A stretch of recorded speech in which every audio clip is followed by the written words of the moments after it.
Patreon member, hello, how you doing? Hope you're having a nice weekend.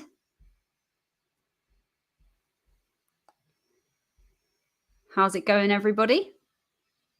I'm here with my investing top on again, and I've got my all jazzed out. I've got my investing mug again, just to remind me.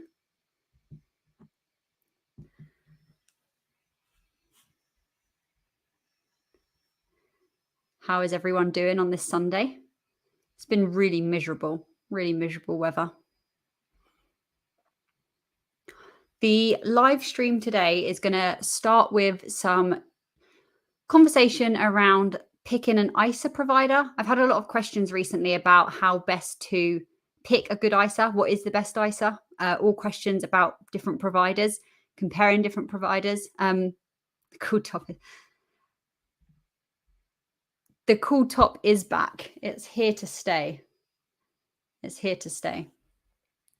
I hope you like it. I love it. Eat, sleep, invest, repeat. Yeah, all different providers. So I've had a lot of questions about that.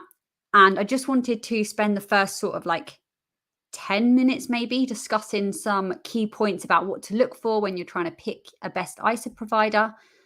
Just some pointers, try and help some of you guys put you in the right direction. But honestly, there's not really a one size fits all when it comes to the best ISA provider.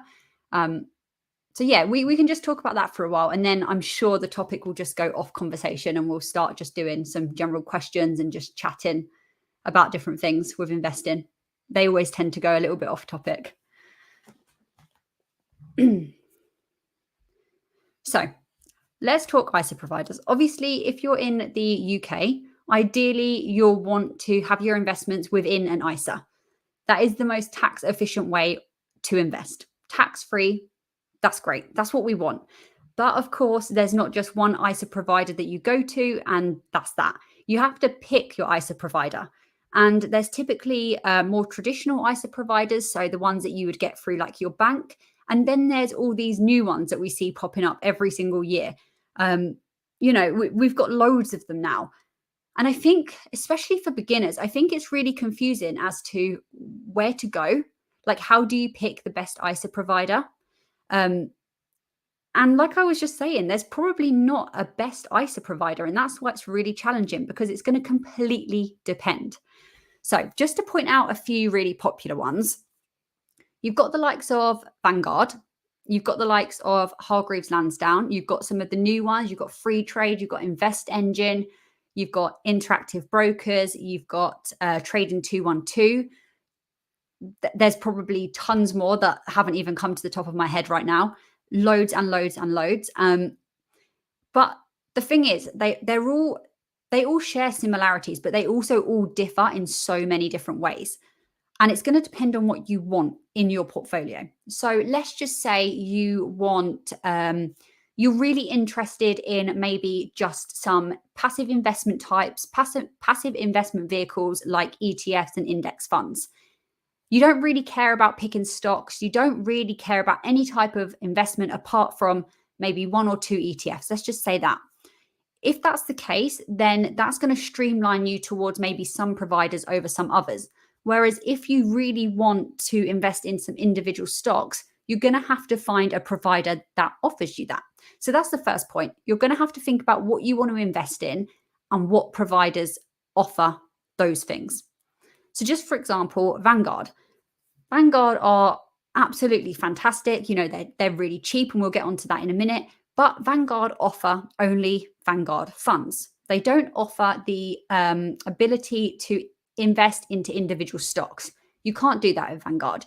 You can only invest in Vanguard provided funds. So if you know that you want that, then that could be an absolutely fantastic option because of some other things that they offer, which, pertains to their fees and stuff like that. And we can talk about that. But if you know that you really want some individual stocks, then maybe that's not the best option. And this is what I'm saying. It really, really depends on what you want. Another thing to think about is the fees. Now, this one's really, really important. Before you decide your ISA provider, I think it's really, really key just to think about the fees that, that ISA provider is going to charge you. Maybe they have an ISA fee. So maybe you have to pay a certain amount to be able to have your ISA with that provider per month. But maybe they also charge trade fees. So commission fees. Every time you trade, are you going to be charged a set commission? And if that's the case as well, then you need to think about can you afford that? How many times a week, a month, a year are you going to be trading? What that's going to mean in terms of your entire portfolio and your total returns, because it all affects it. If you're only investing, say if you're investing, I don't know, twice a month, and each time you invest, you get charged a certain amount, then that may become quite expensive. And maybe that's not the best option for your total returns. But if you find a provider that you really love for other reasons, and they do have some extra fees, and you've seen them extra fees and you think, no, actually that's worth it for this provider, then maybe it's not such a consideration, but it's something that you really need to think about. I've just had this comment here. What provider is everyone with? There are a lot of providers out there, so do feel free to drop it in the comments as to what provider you're with, and we can just sort of share our opinions and our thoughts on different providers. But yeah, there's just so many, honestly.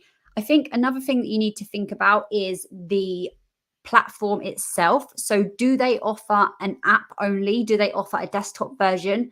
Is the interface nice? Because sometimes some providers' interfaces are not particularly that user-friendly compared to others.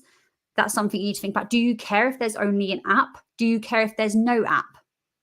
That's something to think about as well. Like, for example, Vanguard don't have an app. You can log in on your mobile phone and you can obviously check your account that way, but they don't have a specific app in the UK.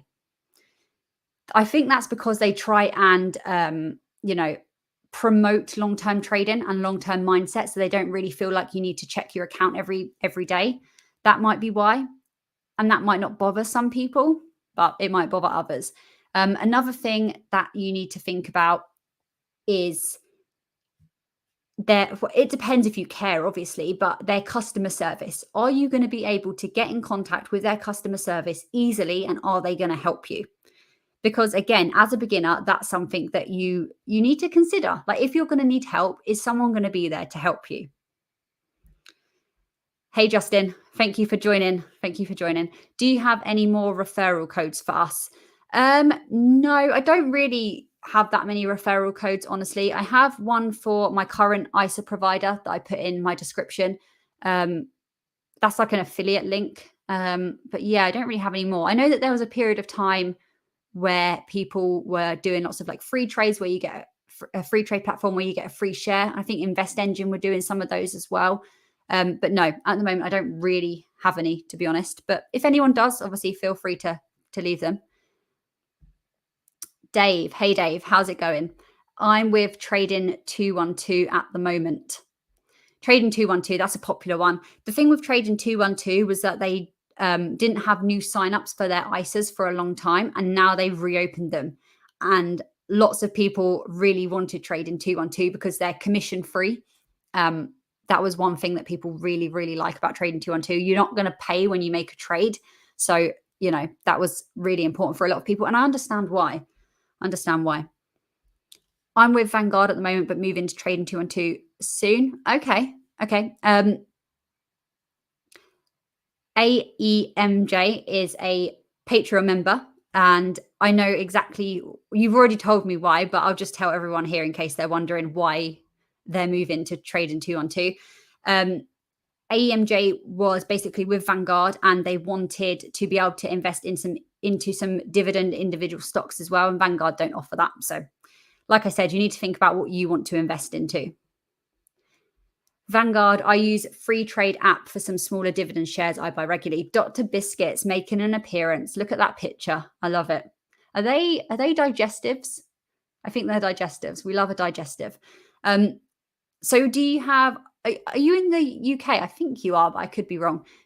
I'm assuming you have Vanguard for your ISA, and then you have like a general investment account on free trade where you maybe purchase some shares and you just, I guess, stay with under your limit, or you just pay if you go over your limit of capital gains tax and dividend tax. Cool t-shirt. Thanks, Adam. It is cool. It is cool. I mean, I'm slightly biased because I literally designed it myself, but I do really like it. Um, let me actually, let me. So I've started selling these t-shirts. This is my website, Eat, Sleep, Invest, Repeat, invest in style. So proud of it.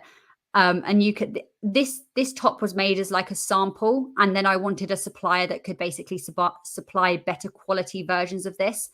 So I've produced this. I don't know why it says out of stock when you immediately go for it. It's a bit weird because it's not out of stock, but you can get it in black, navy blue, and grey in all different sizes. I've got some pictures of some models modeling them here. And then, oh, and then there's also a light range as well. So let me go on to that. So there's a white version, a sky blue version, and like an athletic grey version. And again, if you want to check it out, it will be in the description. But here's a cool guy reminding himself to eat, sleep, invest, and repeat. Very, very important there. Very important. So yeah, thank you. I am biased, but I do really, really, really like the t-shirt. I would live in it if I could. Oh, we've got more people joining. Hello, hello, hello, everyone. I'm currently with free trade, but probably going with Trading 212. Trading 212 wasn't available for me last year. Yeah, this is the thing. They stopped offering new people to sign up to their ISAs. So loads of people were sort of, I guess, planning to go with Trading 212 and then weren't able to, which is a little bit annoying. But they're, as far as I'm aware, and as far as Ian's saying as well, they're open now. I'm not like an affiliate with Trading 212 or anything like that. I'm literally just pointing out some facts about the different providers. Ian, how come you're moving? Like, do you want to share what your reasoning is behind that? Maybe that will help other people decide between different platforms. I think you can all agree though that it literally depends. There are so many options out there, and it really, really depends on what you want. So I'm with free trade, only started last month. You only started investing last month. That is amazing. If that is the case, congrats. That is such an important move, and you are going to thank yourself so much in years to come. I'm only nearly 3 years in, and I'm already thanking myself. Like, it's not the total returns that I've seen or anything like that, but I now can appreciate what this is going to mean for the future and how I'm going to look back in like a decade to come and think, oh my God, like pat myself on the back. Thanks to my t-shirt, I stayed at it, and hopefully financially I'll be financially free, or at least in a better position. So amazing that you started, honestly. Anyway, what I was going to say is when I first started, I began with Vanguard. Oh, my voice. I had a voice break there, guys. Let me have some water. Yeah, I started with Vanguard, and that seemed just like a very popular option. I didn't really know much. And I found that Vanguard was really, really simple to use. The website was great. The customer service was fantastic. I was able to get what I needed on that platform, and it was all good. But slowly over time, I became more interested in individual stocks, and therefore I moved platform providers. And you can change. You can transfer your ISA, or you can move ISAs if they don't have a transfer option. So there are options there available. There are options. Dr. Biscuits, the digestives, yes. Okay, question here. Plain digestives or chocolate digestives? I'm going to say chocolate digestives, but they're both good. Use Vanguard for big investments and your ISA, yeah. That makes sense. I feel like a lot of people do that if they're like with Vanguard and they want some individual stocks, but maybe they're not ready to move to a different provider, or they just really, really like Vanguard. You can always have, you can't have more than 2 active ISAs in a given tax year, but you can have an ISA and a general investment account as well. So Phil, hey Phil, how's it going? Patreon member in the house, number 2. Hello, hello. Happy Sunday. Are you having a good Sunday? I hope you are. So you're currently with Vanguard and you invest in the VUSA S&P. Me too. Me too. VUSA is my biggest holding by far. Was going to do single stocks as well on, but okay. Okay, yeah, that makes sense. Like Vanguard offer their own funds and they are some of the most popular funds in the world, you know? So if you're going to invest into Vanguard's funds, I guess it makes sense to just do it on Vanguard. And as well, what I found with Vanguard is I contacted their customer service a few times and they were super, super helpful. Um, it's hard though, when I've only had an ISA with, two providers, I don't know an awful lot about all the other ones. I can only state the facts I know about them rather than personal opinion. But yeah, share your opinions, guys. So just before I go on to this one, what do you look for in an ISA provider? Like what matters the most to you? Are you more interested in what you can invest in? Are you more interested in the fees? Are you more interested in the app and the, user interface? Are you more interested in the customer support, customer service? Or is there something else that I may be missing that you really, really look for and you really value in a provider? Free trades ISA is not free. You pay for it each month. Trading 212's ISA is free. Yeah. Yep. I think there's like different tiers for the free trade one, I believe. But this is what I'm saying. Like if you're going to make lots of trades and that's the way you're differentiating between picking two platforms, maybe one's better than the other because it's free. But maybe the one that's not free has something there that you feel like is worth paying for. But I would also say, just be aware of the fees because it feels like they're not going to add up, but they very well might add up in the long term. I like the snazzy new live stream features. Yeah, we're using a different piece of software today and it is so much easier. If you've been here for my live streams before, this is my sixth one actually. Sixth one that I've ever done. They're so much fun. I love them so much. Yeah, you'll know that sometimes I like lose the chat and stuff. It's really difficult to navigate, but we're using this new piece of software and it's so fun. So fun. I can put your comments up on the screen, which is obviously you've seen. That's really good. Okay. Yeah. Ian, it's cheaper to trade and there's no monthly fee. Yeah, there's a few different providers out there that do not charge a monthly fee. And if that's going to be cheaper and make more sense to you, then it's understandable because, like I said, then fees are probably going to add up. But again, it's not a one size fit all. Phil, staying with Vanguard's Vusa, and when I have Vuk as Vanguard do it for you, not confident with using interactive trading. Yeah, I feel like for some people, it just makes sense to stick to index funds and ETFs. There is a reason that they're there. They are easy for a reason. They are cheap for a reason. They allow you to pretty much match the market rather than trying to beat the market. There's all these things about ETFs and index funds that just make sense.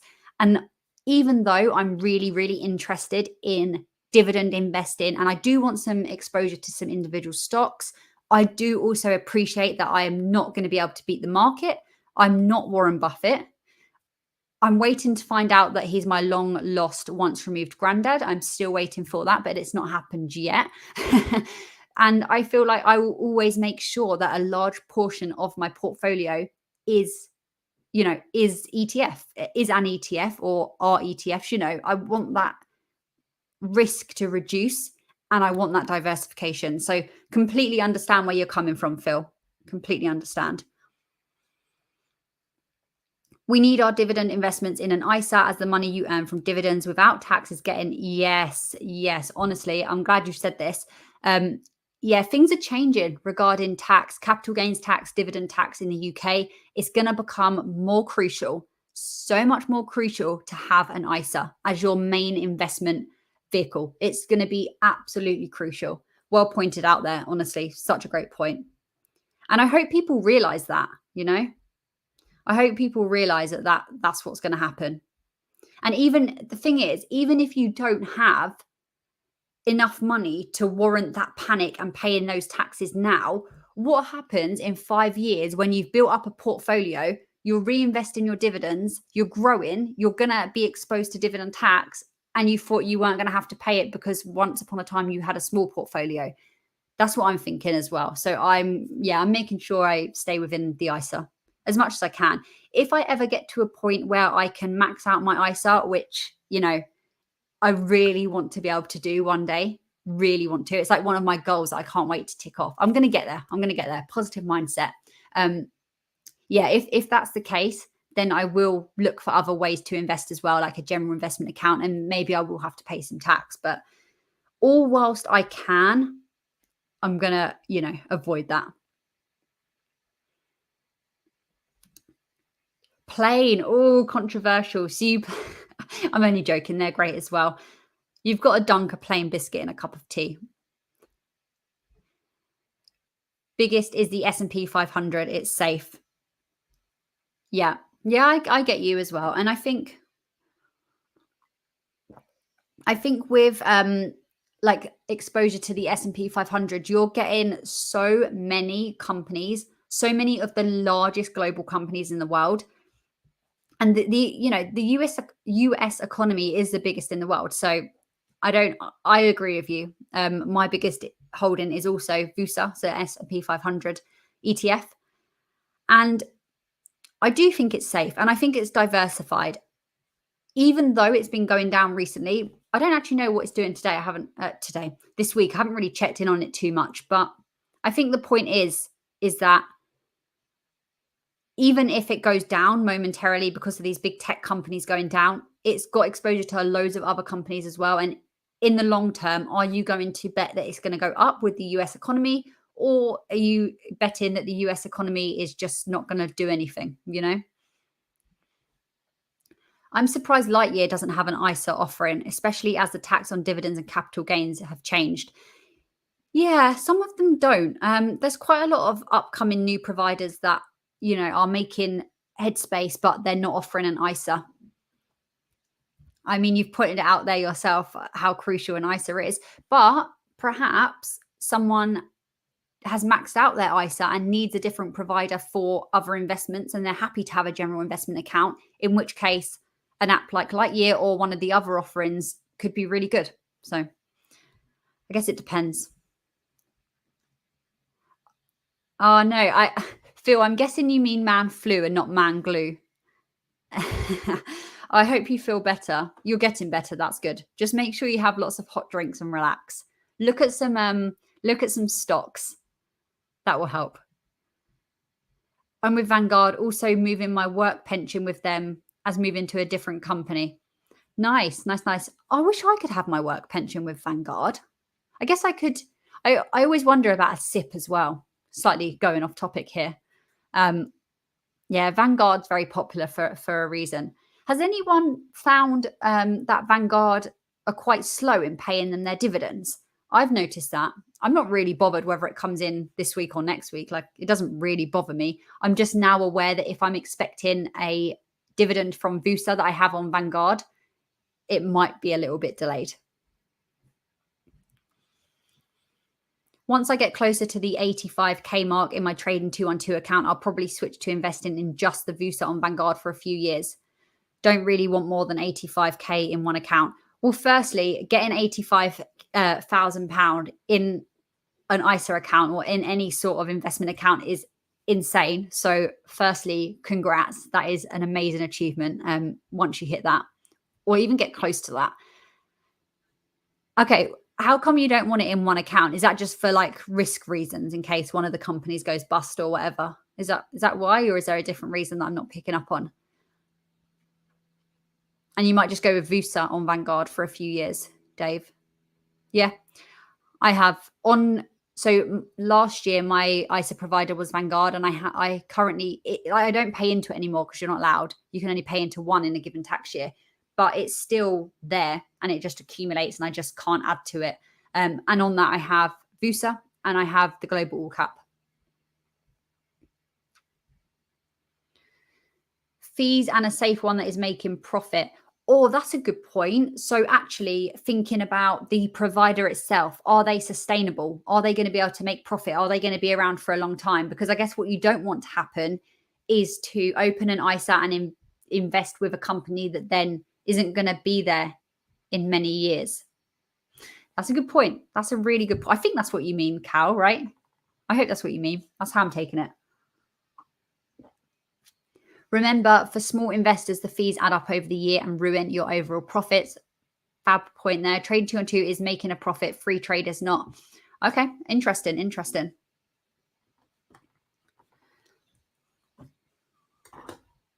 Welcome to all the new people. I hope everyone's having a happy Sunday. Back to work tomorrow for a lot of you guys and myself. Justin, the software is called StreamYard. Very, very user-friendly, I must say. A guy called Colin on the Decade Investor channel referred me, told me about this, and it's been really, really good. So definitely check it out. You don't have to pay. There's a free version. Did you get your Vanguard dividend? No is the short answer. I'm still waiting for it. I know lots of people that were also waiting and have now been paid. I still haven't got mine. But do you know what, Ian? We're going to be positive about this because we're here for the long term. You know, whether I get it in December, which is when I was meant to, or in January or in February, it's going to come through and it's going to be added to the dividend tracker that I have. And I'm excited. And, you know, actually, December was an okay month in terms of my dividends, and January is looking okay as well. But it will be quite nice if that one does come through in January because it will boost me up nicely to start the new year. Were you waiting on any or not?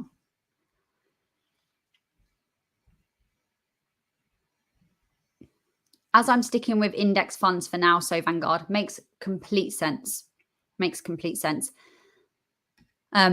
Like I was saying, Vanguard offer index funds, ETFs. You can only get Vanguard ones on there. You can't get like other providers on Vanguard, but they don't do individual stocks. So just be aware of that. But a very, very popular option for good reason.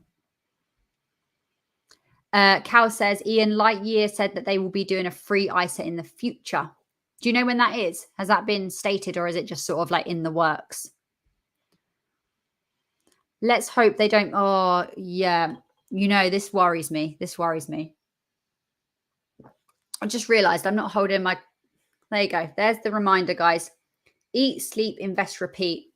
Eat, sleep, invest, repeat. However, this is not financial nor health advice because you'll see that eat and sleep are not ticked off. Eating and sleeping is very important along with investing. Yeah, anyway, so they're changing capital gains tax. They're changing dividend tax. It's a bit concerning. Will they change the ISA allowance? Is it going to come from like 20,000? Is it going to be halved? Is it going to drop? Is it going to change? Or it's nerve-wracking. I guess all we can do is just keep investing and try and not max out our ISAs if we can't, but try and put as much money into an ISA. Like any spare money that you have for investing, prioritize an ISA over something else, unless it makes sense to do the other thing for whatever reason, I guess. Yeah, it's scary, isn't it? I really hope not. It will creep up probably in a couple of years, but the global slowdown will be around for at least that amount of time. Is this in terms of the S&P 500, Dr. Biscuits? I've completely forgot now. We've gone on to different comments and come back. But just on this point, put your prediction, guys. What are we saying about 2023? Are we feeling bullish or are we feeling more towards a bear market? What are we thinking? Because 2022 was tough. It was really tough. Lots of opportunity though, but tough. At the moment, it's been okay. Let's just take a quick look. Hang on. Let's see what we've got here.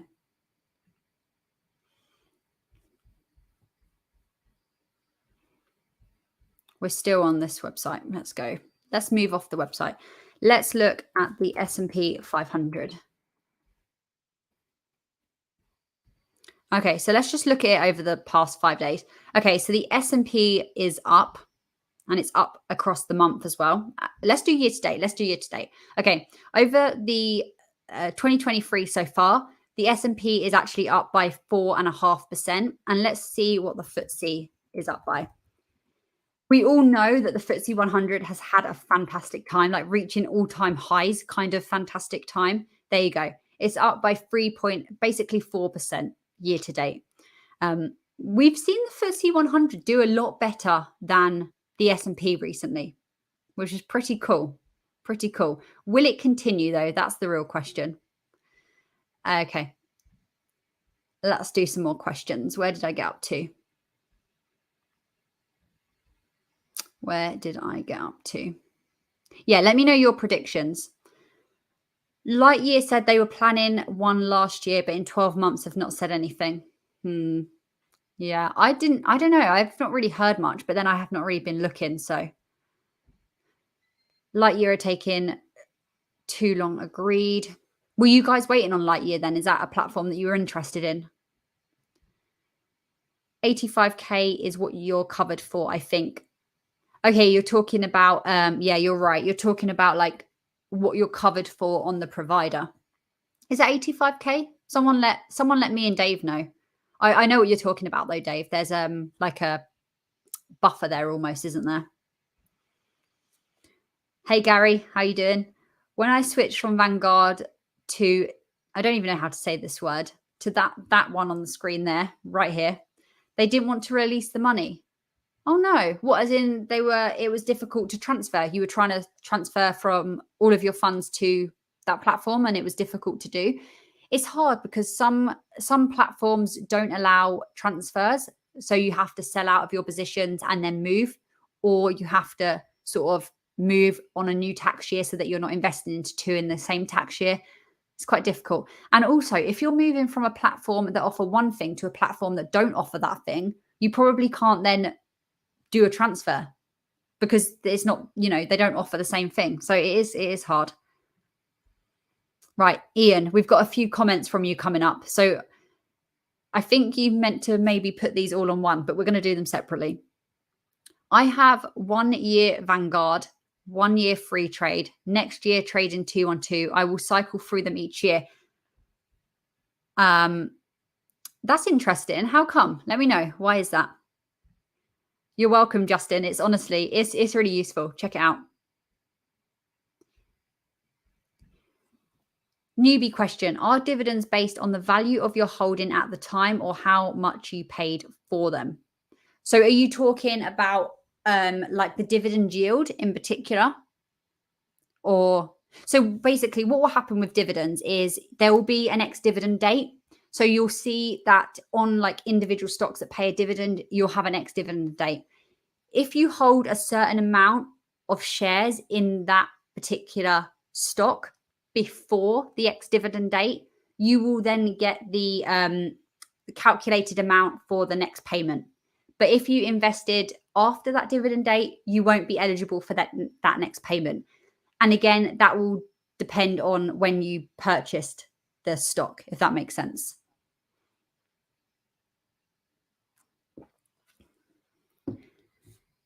I hope that answers your question. Dave, if I'm misunderstanding you there, please let me know and I'll re-answer. How are you finding Interactive Brokers so far? Was it complicated to set up an ISA with them? So Interactive Brokers only began offering an ISA in this tax year. We're about to go into another one in April, aren't we? This tax year. So they're quite new onto the scene. I'm finding it really good. They have everything that I want them to have. I can invest into ETFs and individual stocks. Their fees are a bit confusing, and how much you pay is going to depend on how much you trade and your fee structure that you decide to allocate. You get two options. It wasn't complicated at all. There's just, I feel like at the moment, there's not many people with them. So it's really hard to find out information. So yeah, just do your research. And of course, I will make a whole video on platforms, ISA providers in more detail than just this video nearer the time. I try and do one of those every year because I feel like it's really, really confusing. And it's nice to see someone compare them all side by side so that you can just say, okay, this is what I care about. This might be the best provider. So yeah, watch out for that. That will come. You're still bearish for a while. Okay, so Dr. Biscuits, does this mean that you are investing more than normal or less than normal? Ian's feeling bullish. Inflation's down. Fed will pivot. Even if they claim they won't, second half will be bullish. Fed won't reduce, but keep rates the same. I'm kind of thinking, I don't know. I feel like there will be a split as well within the year. Like half the year will be maybe more bullish than the other half of the year.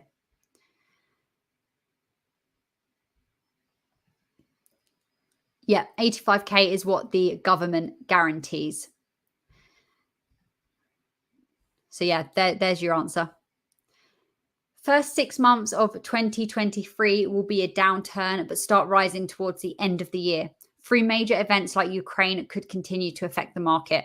I like how you're thinking about that, Dave, like thinking about the political situations and how that can impact a market as well. Lots of people don't think about that. And I definitely didn't think about that when I first started investing.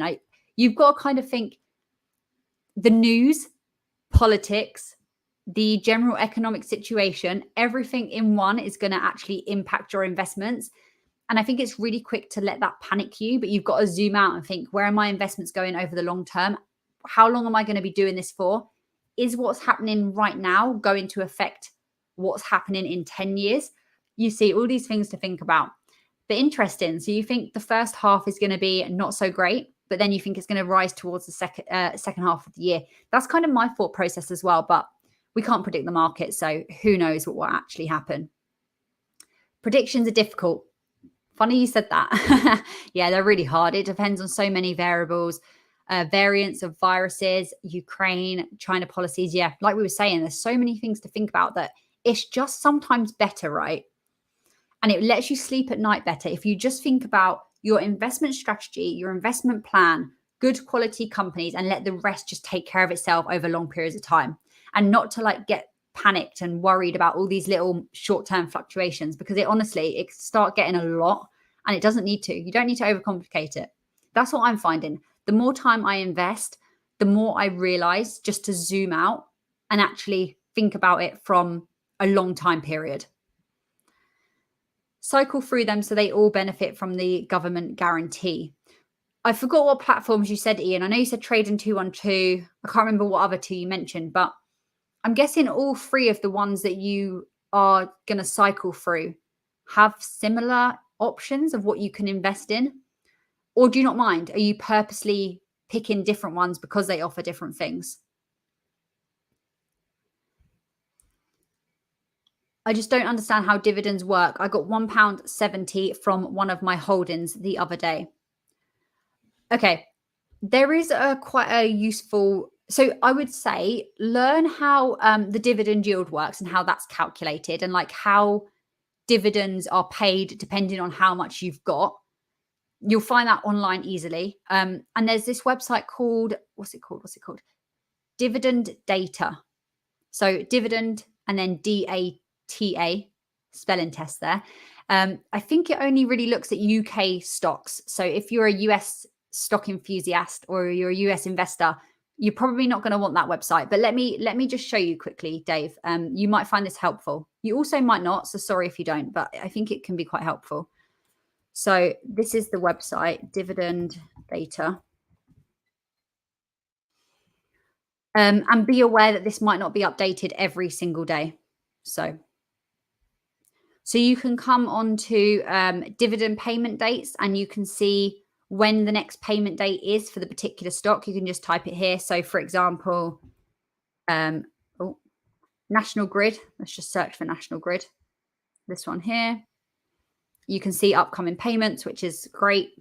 You can see the ex-dividend date. So what I was saying earlier, Dave, is that depending on when you invest, depends on what you're going to get. So let's just use National Grid again as the example. Let's say you don't hold any National Grid right now and you invest today. You then need to look at the ex-dividend date and figure out if you're eligible for this payment based on this date. So if you invest now, that is after 24th of November 2022. So you will not be eligible for the payment on the 11th of January, which is of course past now. So that is a rubbish example, but you get what I mean. If you invested before or on this date, you will get that payment. And then what I was going to say is there's a dividend calculator here. So what you can do again is you can put in the stock that you're interested in. And just be aware this might not be live, so please just take that into consideration. Let's say you have 20 shares of National Grid. It will tell you how much that's worth, and it will tell you your expected dividend payments. Again, do not take this as absolute. because it's not like updated live as far as I'm aware, but it will give you a good chance to at least start understanding what's happening with the dividends. But yeah, feel free to always ask questions. I'm a bit behind on my YouTube YouTube video comments, but there's lots of people there that will happily throw an explanation out for sure. We've got a great community. Pivot friends reference. Yeah, I'm glad you got that.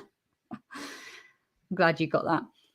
85K cover is only for cash. All shares are covered by FCA, agency, whatever they're called, finance conduct. You're testing me now. They have to keep your shares identifiable. Okay, there you go. I hope that settles some of you guys' minds. About the same, really. Trying to do sensible investing, long-term view. Yeah, I think it's important. Otherwise, you can get really like confused about what's happening day to day. And I think the only things that you need to think about is,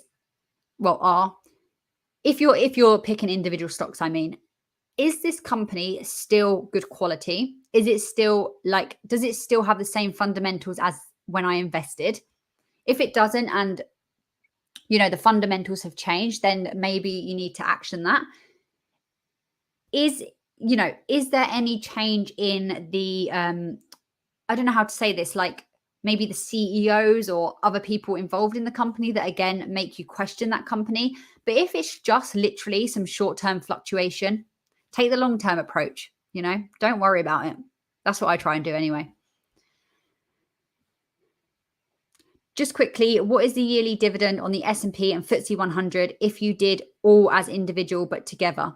Is there any different? Okay, I think what you're asking is there going to be any difference in the yearly dividend if you invest into VUSA as opposed to you investing in every company in VUSA individually, right? I think that's what you mean by that question. I have not looked at what the dividend yield on average would be for all of the companies in the S&P 500. So I'm not entirely sure. But what you'll find is that there are lots of different ETFs out there that track the S&P or the FTSE 100, and perhaps they have slightly different dividend yields between them. So it depends how much you care, honestly. But we can have a look what the dividend yield is for the VUSA and VOOC for sure. Let's have a look at that. Let's have a look.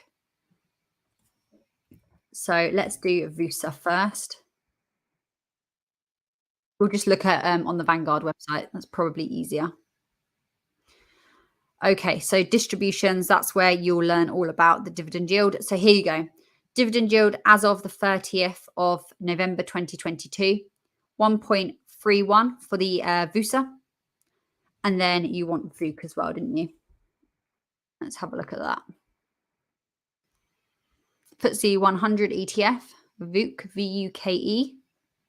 All of those big UK companies. And again, distribution 3.84. So I think what you need to think about with this is some of those companies, and we can actually take a look, some of the companies within these ETFs are going to be dividend paying companies and some are going to be non-dividend paying companies. Straight away, these top, all of these, as far as I'm aware, someone correct me if I'm wrong, are dividend paying companies. But there may be some in here that don't pay a dividend. So, you're getting exposure to loads of different companies. You're getting exposure to lots of different sectors. It's a little bit more passive. So would you prefer doing that than picking companies individually? And realistically, if you invest into every single one of the companies on the FTSE 100 or S&P 500, 100 or 500 companies, how much money is going to be in each of those positions?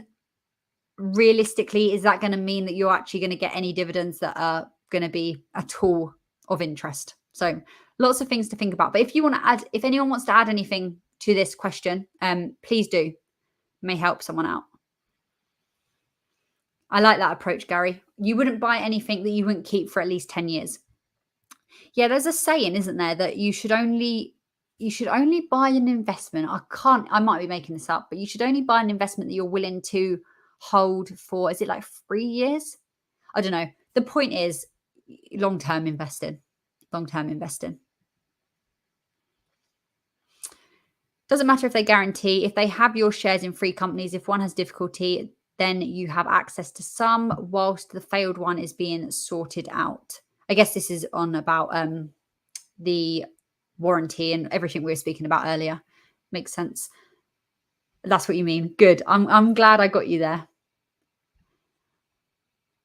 Okay, that's interesting, Gary. It seems similar to me. I actually have one, two, three. Yeah, I have Vusa. No, I don't. I do have Vusa. I have Vusa in 2 accounts. That's why I'm getting confused. And Global All Cap. Those are the ones I have. And they're my biggest, well, Vusa is my biggest position. And then I have some individual stocks. What ETFs do you have, Gary? And do you have more in your ETFs, your 2 ETFs, or more in your individual stocks? Yes, that's a good point. Yeah. Phil, the fees you'd want to think about as well, because Vanguard are charging you quite a small fee to get exposure to all of those companies. Whereas if you wanted to build yourself a portfolio where you did it manually and you had every single one of those 100 companies, you're probably going to end up paying a lot more. That's a very good point, actually. I'm glad you pointed that one out. I missed that one completely. But yeah, think about the fees. Is there anything else that we need to add in terms of ISA providers that I may have missed earlier? Do let me know if I've missed anything really obvious. There are a lot of things to think about. It becomes really, really confusing. It does become confusing, especially for beginners. Like, it's really, really hard. I didn't really think about a provider when I first started because I just saw a video and this person had Vanguard. And I was like, oh, well, Vanguard's obviously the one that you go to for investing. So I just did that. And that turned out really well, luckily. But yeah, I definitely didn't know too much. If any of you are interested, by the way, in becoming a patron, please do have a look, check it out, see if there's anything there that you would be interested in. There's 3 different tiers. Every tier gets access to the Discord community, which we have people over there. We chat every day about investing. It's really, really fun. I've noticed a couple of people from the Discord are actually on this live stream. So big shout out to you guys. It's been really, really fun. And there's lots of different things on the other tiers as well. So yeah, I'll leave that in the description too.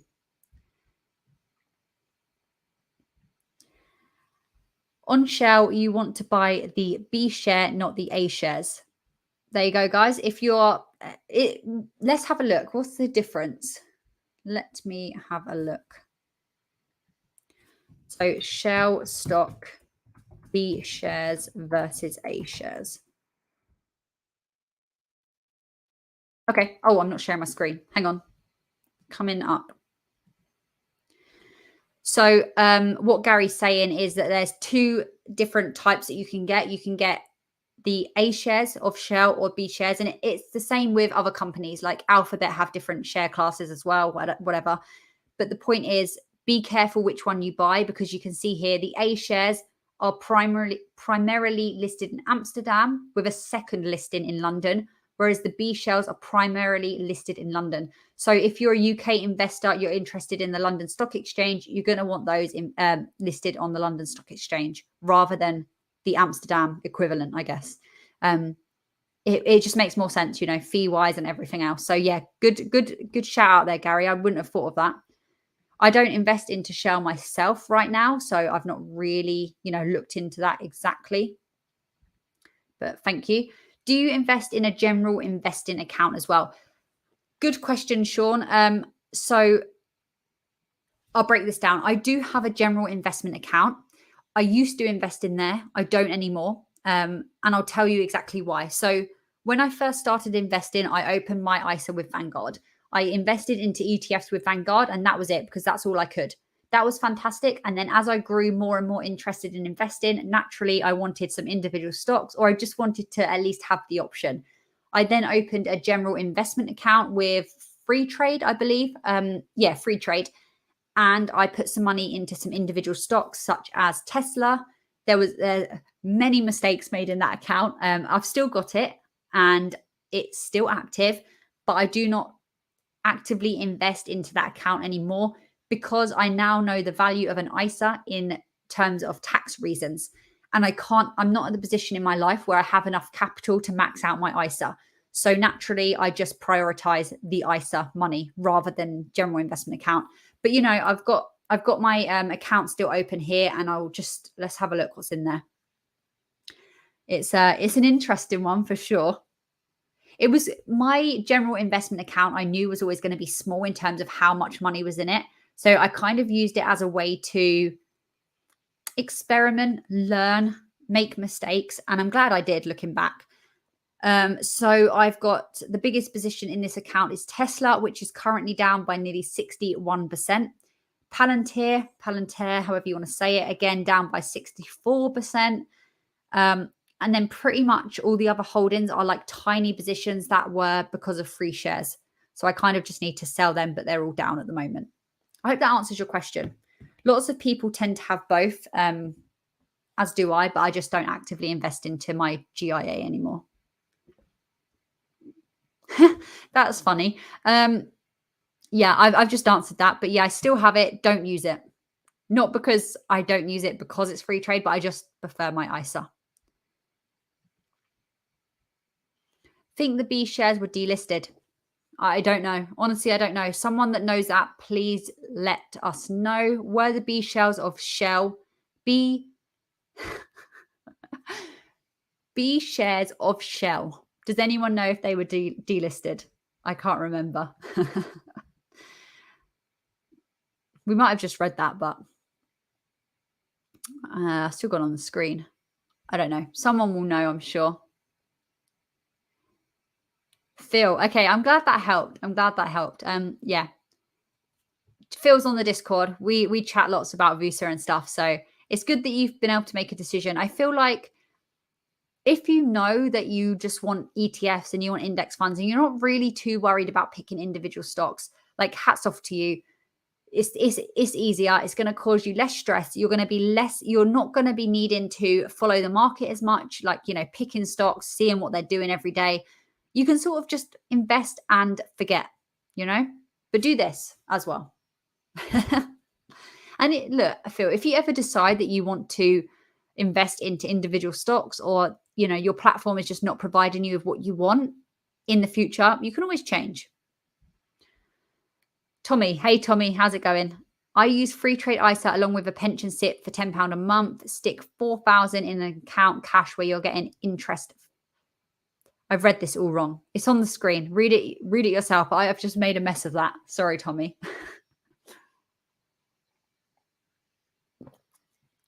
So I think what you're saying is because of the interest you get, it kind of makes it free for you. As far as I'm aware and what people have said, free trade have like a monthly cost. I think, did someone say it was $4.99? Pretty sure $4.99. So you're saying you kind of offset that yourself by the interest in the cash account. I think that's what you're saying. Yeah, cool. That's about the Shell. We've got a few more about Shell, I think. I think Shell have consolidated now into just Shell. I kind of want to know this now. If I can figure out where my mouse is. There it is. I'm gonna look at this. I'm gonna look into this and see whether I will just go onto a platform and type in Shell and see if I even get the options or whether it just looks like it's just Shell. So Shell. Okay, when I go and just search for Shell, I'm just getting one option, and that is just ticker symbol SHEL. That's it. So yeah, maybe you're right there, but I've not Googled it either. So you have more in individual stocks than in ETFs. What's your biggest holding, Gary? Biggest individual stock holding. What is it?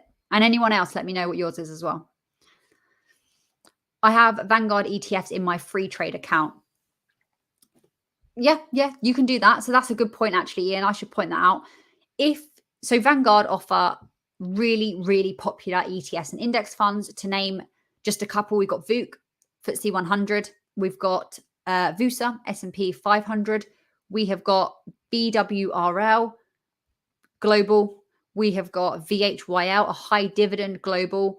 We've got many popular Vanguard ETFs.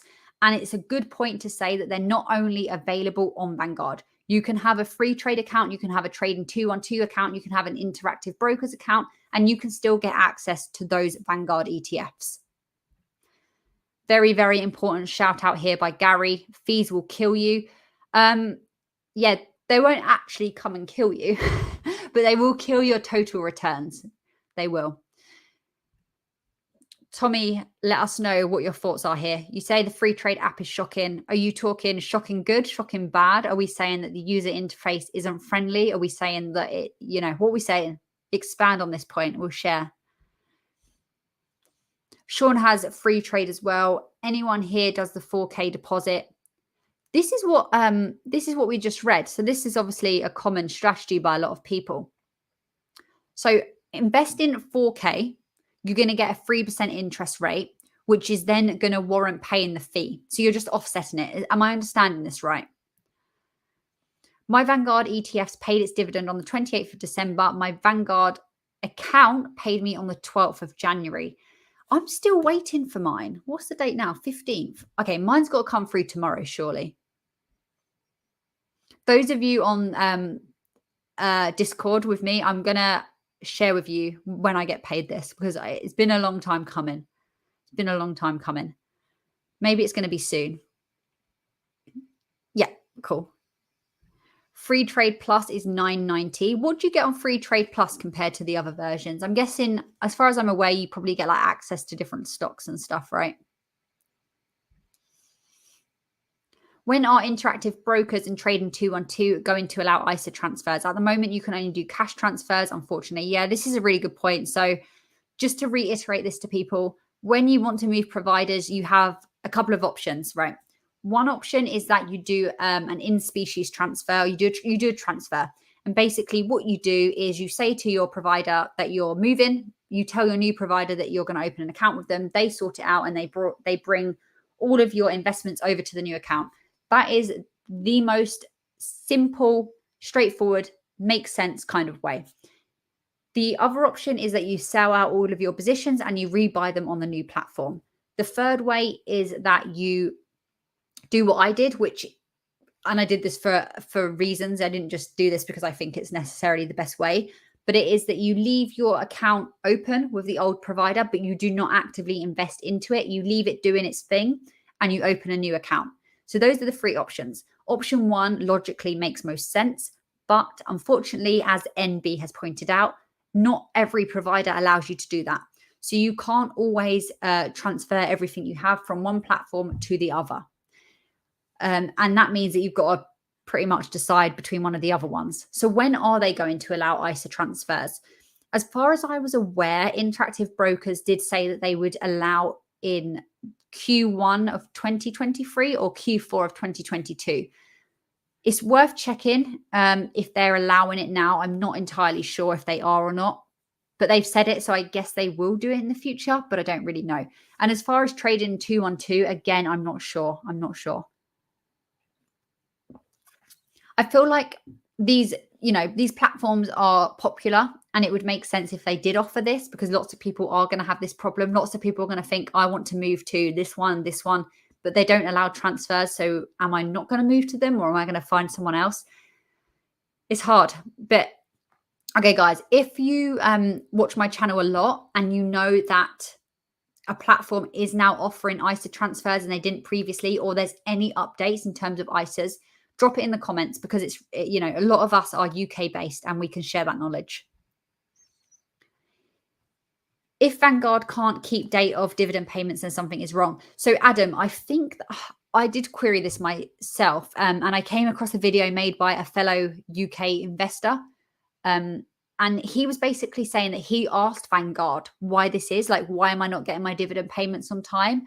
And I think it was something about Vanguard themselves not being always paid the correct amount. So they take time to figure out how much each person should be paid, and then they pay it. So I think it's a little bit annoying, and, waiting for it is annoying, but equally, I guess you would always rather get your right amount, what you're actually owed, than maybe something less than what you're owed. I don't know. It's annoying though. It's really annoying. I don't care too much. It was just that I was so excited in December to add it to my tracker and it didn't come. Didn't come. But how are you doing, Adam? You often join the live stream, so I'm very thankful. I'm thankful that you keep joining. Clearly, I'm not doing something too wrong. But yeah, I hope you're good. VSL and AGNC are my largest two holdings. Let's take a look. This is the mouse. Yep, cool. So VSL stock, let's see. Okay, specialty lending investments. When did they go on to the... Oh, they're quite a new one on here. Dividend yield. Wow, that's high. Quarterly dividend payer. I've not heard of this one before. And what was the other one? You said AGNC. Another investment corp. Okay. You like these ones. I'm guessing this one has quite a high dividend yield, right? 12.74. According to Google, which may be a little bit off. Interesting. Okay, I've not heard of these two before, so I'm always open to hear new options. Tommy, let me know. Let me know anything important about those two. I think Shell is the BIP. Sorry, Gary, I don't know what you mean. I don't know what you mean. What do you mean by the BIP? I'm probably missing something really obvious here. Oh, okay. Free Trade doesn't have a desktop version, so it's a non-starter for me. Also, some shares behind a paywall, not for me. Yeah, some platforms only have an app and some platforms only have a desktop version. So I think you need to think about how much you care about having one and not the other, or having both, or having, what matters to you. MB, why do you care about it not having a desktop version? I'm with you on that. Like, I used to really care about this, so it's interesting. But let me know why you care. Is it because you just don't really like being on your phone and looking at it in a small, screen? You'd rather see everything up big. Maybe that's why. And yeah, that was important for me. Gary has a lot of main monthly dividend payer, right? Yeah. Are you saying that you have 15,880 shares of Main? Because that's impressive. That is impressive. Let's have a look at Main. Main stock.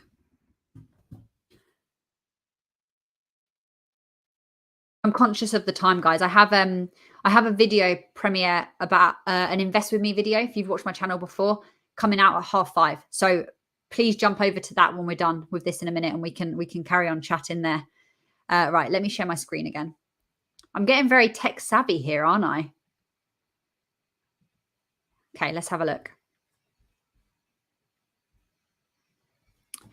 So Gary has the largest position in Main Street Capital Corp. And as far as I'm aware, that is on the New York Stock Exchange. That's their performance over the MAC time period, which is since 2007. Year to date, they're up by 4.33. Let's look at what they've done over the last 1 year. Down by 13.52. Gary, do you know why that is? Why have they had a hard time over the last 1 year period? 5 years, I'm guessing. Okay. They saw a big dip in 2020, didn't they? As with everything else. What's the dividend on this one? It's saying 7% here, but that could be a little bit off. But they pay monthly dividends. Right, we're going to have to speed up a little bit. I bought 20,000 position in Direct Line. Wow. I wish I had 20K just to drop on a company. Amazing stuff. Congrats. That's impressive that you have that sort of available cash to put into investing. Amazing. Think how much you're going to thank yourself in the future for being consistent and investing that sort of money. But you can get started with not having much money as well. So don't let it put you off, people. If you don't have much, start building. Sean, VWRL and Unilever is your second largest, but you have 7 different ETFs. 50% of your portfolio is in ETFs. Free trade gives you more stock. Oh, free trade plus gives you more stocks. Fractional shares, lower commission. Okay, so there's some benefit there, but equally you'd have to pay $9.99. Depends if you value that as much as $9.99 would eat into your total returns. It's so hard. VWRL, wow, yeah, great option there. Very diversified, cheap.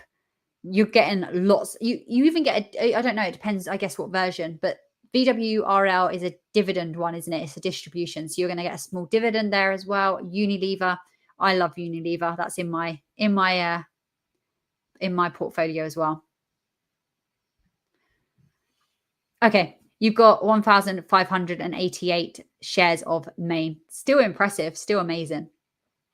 I've got a little obsession right now where I want to get to 100 shares in Vusa. I'm sitting at 92, so I'm very excited. Trading 212 do stocks and shares ISA transfer, not just cash, I believe, but you have to sell your assets before transferring in. Yeah, so what you'd have to do is you'd have to sell your positions and then rebuy them. Is that what you mean? That's as far as I understood it. Scott's biggest positions here. Amazing stuff. So Scott, do you have any ETFs or are you purely like interested in individual stocks? I'm having to go a bit faster now, guys, because the video is coming out in 30 minutes and I need to be on there chatting. Okay, Tommy, these are the amounts, the share price that Tommy bought into these positions at. We'd have to have a look as to where you're sitting now. We'll do that. We'll do that soon. We'll do that next time, Tommy, if you're back, remind me. Free Trade is developing the beta desktop version. Still have, okay, so they might have a desktop in the future. Okay, someone else has said that as well. My brain isn't warmed up yet. No, nor me. I don't think my brain's going to warm up on a Sunday. Please check RHIM. Is this a stock? Quickly, we have to be quick. RHIM stock. Let's have a look. What is it? Is this right? I don't know. I don't know what this stock is. A supplier of refractory products, systems, and services. Okay, so it's listed on the FTSE 250. Let's have a look. Whoa, look at this. They didn't fall as much in 2020 as a lot of other companies. What's their year-to-date performance? They're up 12% year-to-date. 1 year, they're down. 5 years, they're down. If we max it out. Okay, let us know, ABC Shop Fitters. Let us know about this company. What do you like about them? Why do you hold them? Tell us. I don't have time to look into it too much now, so please let us know. Trading and investing are my income. Well, you're doing very well, it sounds like, Tommy, so congrats. Keep going. In Google shares. Okay, here's a question for you guys before we wrap up. Are any of you guys currently buying the US tech companies that are on a bit of a downward trend right now? Some of them are starting to pick up, I see, but what are you guys saying about that? My biggest position was in GSK, but since, yeah, okay. I feel like a lot of people have maybe not been so interested in GSK right now. And now it's BP. Question for you. Do you also have Shell, and why do you prefer BP over Shell? Because obviously BP is your largest position. So I assume that you, even if you have Shell, you have a tendency for BP. Why is that? Let me know. Okay, you only invest in stocks, but you have 25. Nice. You bought in at under $100 in 2020. Cool. Yeah, so 25. I'm guessing they're in like a different sectors. Maybe you have interest in just one sector. I'm assuming with 25 you've got some sort of diversification. But hey, not everyone cares about that. I think diversification is really important for risk management, but not everyone's that bothered. Some people have conviction for one sector or one stock. VHYL and VWRL are my biggest holdings, and smaller amounts in 12 individual UK stocks. I have a position. Okay. Sorry, I misunderstood that. So those two ETFs are your biggest, and you also have 12 individual stocks. Nice. So you're getting your exposure to the US market and to other markets worldwide with the ETFs. And then you're also having some UK stocks as well. That's quite similar to me, actually. Quite similar. Nope, still more downside in tech for me. Never touched it last year. Okay, so you're saying that they're going down more. Is that what you're thinking? Are you going to touch it when it goes down more, if it goes down? Or are you just staying away? My biggest now is ASOS. It's had some crazy gains last week. I don't invest into ASOS. Yeah, is it quite a volatile one? I feel like it's quite volatile. I'll have a look later. I would like to get Microsoft. Okay, I would like to Microsoft hit $200 before adding to my position more. Nice, nice, nice. Okay, I'm really pushed for time now. Yep, BP and Shell, but you started with just BP. Okay, so you have more in BP just because you started there, I'm guessing. Cool. Cool, cool, cool. I'm thinking about maybe some Shell in my portfolio. Not too sure. Not too sure. Do you dollar cost average or buy with lump sums? Does it depend on the fees on your platform? Okay. So what I tend to do is I will always invest some money after I get paid. That amount tends to kind of change month to month, but I always invest basically at a regular interval, no matter what the market's doing. And then on top of that, if I see an opportunity, I will invest ad hocly throughout the month as well. And does it depend on the fees of your platform? Yeah, I feel like not just for me, but with anyone, it's going to depend on the fees on your platform. If you've got commission-free trading, you're probably going to be able to invest more regularly. Whereas if you're paying when you trade, maybe you'll want to invest less regularly, but with more money. So it's definitely going to depend. I buy 4 shares a month in mode. What's in mode? In mode. Let's have a look. Okay.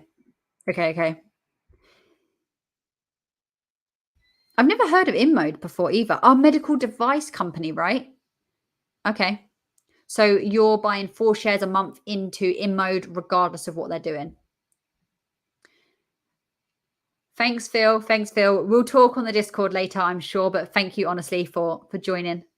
Thank you for joining. Thank you for being a Patreon member in general. I will see you at 5:30. I'll see you at 5:30 on the Premiere chat for the video.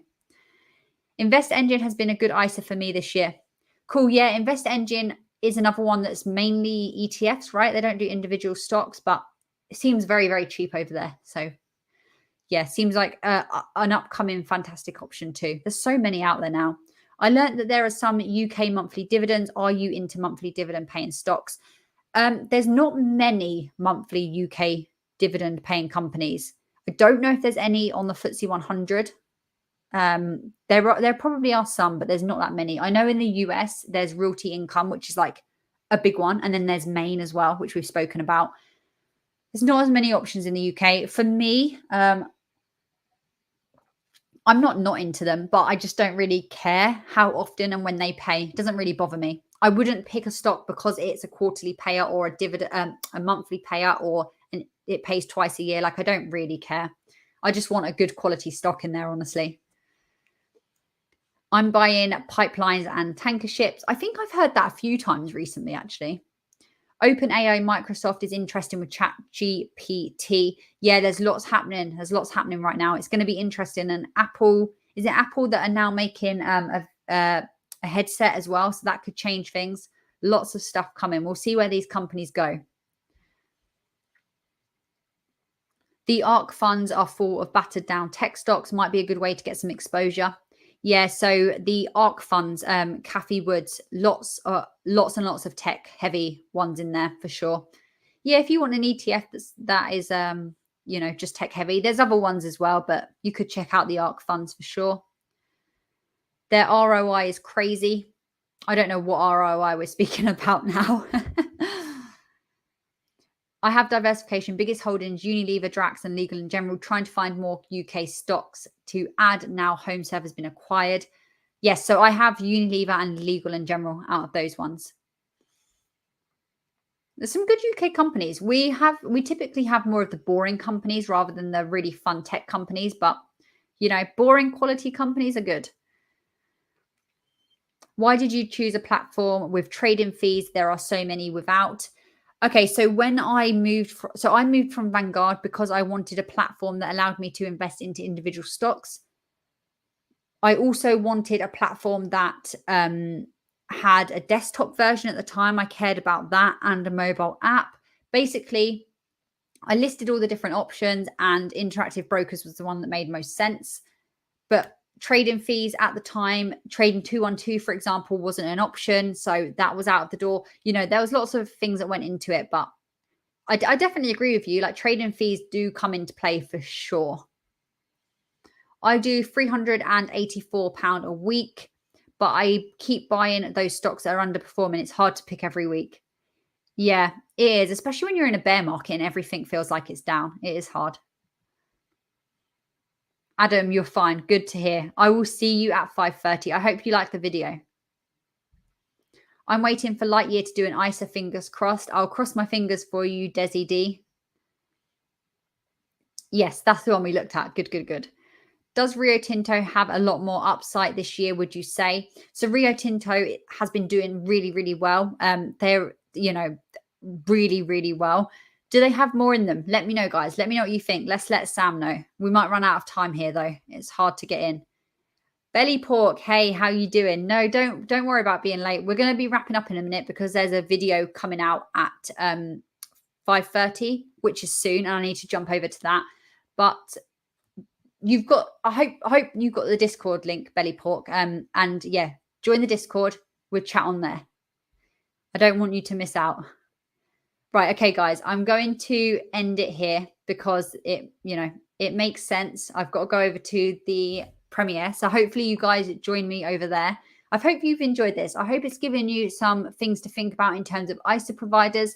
I will make a more comprehensive video nearer April. So when everyone sort of starts thinking about what they're going to do. But yeah, I think the thing is, think about what works for you. What works for you isn't necessarily going to be what works for everyone else. But of course, there are just some common things to think about that we discussed in this video. So yeah, as always, I appreciate you spending some of your Sunday with me and joining me on the live stream. I hope you've had a good time. I hope it's been at least interesting.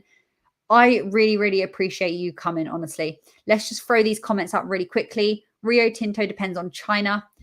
Rio Tinto tends to follow the iron ore price. I have filmed a video that is going to come out soon that talks about some of these things. I don't want to spoil the video, but yeah, there'll be stuff about this in that video. Thanks, Hayley. Speak on the Discord. Yes, speak on the Discord. We'll chat all things investing, stocks, strategy, whatever you want on the Discord. So yeah, thanks again for being a member. It's cool that some of the members have joined this live stream. So yeah, thank you so much for watching. I'll see you very soon. If you go over to the premiere chat of the video that's about to come out at 5:30, let me know if you have come from here. And yeah, thank you so much for watching this live stream. I'm going to try and do them most weekends if I can, but I'll always let you guys know. Remember, if you want one of these t-shirts available in 6 colors, you can get one. Come and be as cool as me and remind yourself to eat, sleep, invest, and repeat.